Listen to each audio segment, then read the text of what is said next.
Guys आप ये dialogue ज़रूर सुने होंगे कि जब किसी भी जानवर को खून पीने की आदत लग जाए ना, तो जानवर बिना खून के नहीं रह सकता। बट गाइस मैं ना ही आज जानवर की बात करूँगा और ना ही खून की बात करूँगा। मैं गाइस आज एक हमारी जो इंडिया में जब से बड़ी जो एक पॉलिटिकल कल्चर बनी है ना, मैं उस पर बात कर रहा हूँ। गाइस मुझे पता है कि आप लोग बहुत सारे ऐसे आर्टिकल्स सुने होंगे जिसमें ऐसा अनुमान लगाया जा रहा है कि हमारी जो Mamata Banerjee former chief minister of West Bengal हैं, she is suppose to align with Congress. ठीक है गाइस, देखिए political strategy and hypocrisy both are different things. कल तक ममता बनर्जी एंड कांग्रेस जो है, इनके डिफरेंट आइडियोलॉजीज थे। अभी जो 2026 का जो इलेक्शन हुआ है वेस्ट बंगाल में, वो दोनों कांग्रेस एंड वेस्ट बंगाल दोनों एक दूसरे के खिलाफ लड़े हैं। दोनों एक दूसरे के गलतियां है उसको काउंट कराने में लगे थे। दोनों बोल रहे थे कि नहीं हमारी पार्टी है, इसकी आइडियोलॉजी बेटर है। कोई बोला था कि नहीं हमारी पार्टी की आइडियोलॉजी बेटर है। And guys look, politics is not just about power.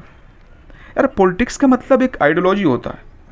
TMC की आइडियोलॉजी, बीजेपी की आइडियोलॉजी, आम आदमी की आइडियोलॉजी, कांग्रेस की आइडियोलॉजी, मतलब एक पॉलिटिक्स मतलब जो भी पॉलिटिकल पार्टी होती है ना, एक आइडियोलॉजी से बनती है।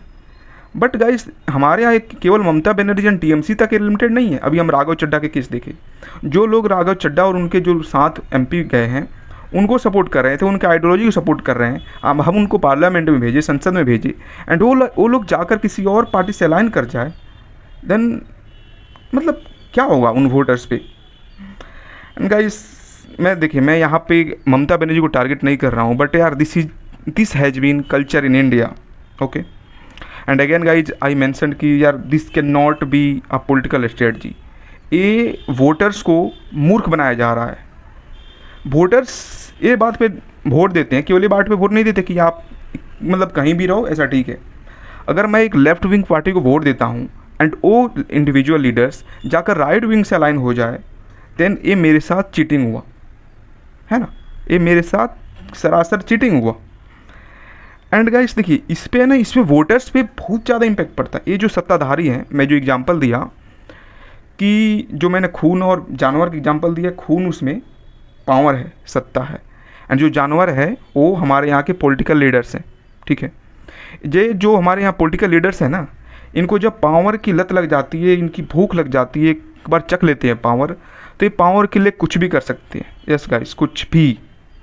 ठीक है, तो मैं यही बता रहा था कि इसका जो है ना इम्पैक्ट जो है वोटर्स पे बहुत बड़ा होता है। मान लीजिए मैं अगर कांग्रेस को या बीजेपी को या किसी पार्टी को ये सोच कर वोट देता हूँ कि मान लीजिए बीजेपी राइट विंग है, ऐसे कैपिटलिज्म को प्रमोट करती है, या कांग्रेस है लेफ्ट विंग है, ये इंडिविजुअल पे काम करती है, टीएमसी है इंडिविजुअल, एक वेस्ट बंगाल की है, वेस्ट बंगाल के लोगों के बारे में सोचती है, लेकिन कल जाकर टीएमसी ज्वाइन कर लेती है, then this is kind of cheating on me, cheating on voter. And guys एक मेरा क्वेश्चन है इन पॉलिटिकल पार्टी से, क्या सच में लोगों के लिए कोई रेस्पॉन्सिबिलिटी रखते हैं, कोई अकाउंटेबिलिटी रखते हैं? क्या सच में ये लोग जो हैं ये लोगों के लिए जवाबदेही है? ये पब्लिक में एक्सप्लेन करेंगे कि मान लीजिए हमारी ममता बनर्जी हैं कि ये पब्लिक में एक्सप्लेन करेंगे कि मैं क्यों कांग्रेस के साथ अलाइन कर रही हैं? I will say no. उनको पता ही नहीं है, उनको लगता है कि ये जो लोग हैं इनको लड़ाओ। एंड गाइस मुझे एक डायलॉग याद आ रहा है कि हम लोग लड़ते रह गए और ये सत्ताधारी दोस्त बन गए। हम लोग आइडियोलॉजी और इन पॉलिटिकल पार्टीज़ के लिए लड़ते रह गए और ये सत्ताधारी एक दूसरे से हाथ मिलाकर दोस्त बन गए। सो गाइस मेरा आपसे यही क्वेश्चन है कि यार सच में पॉलिटिक्स में आइडियोलॉजी मैटर करती है आज के ज़माने में? अगर आइडियोलॉजी मैटर करती होगी तो ये लोग ऐसे नहीं करते।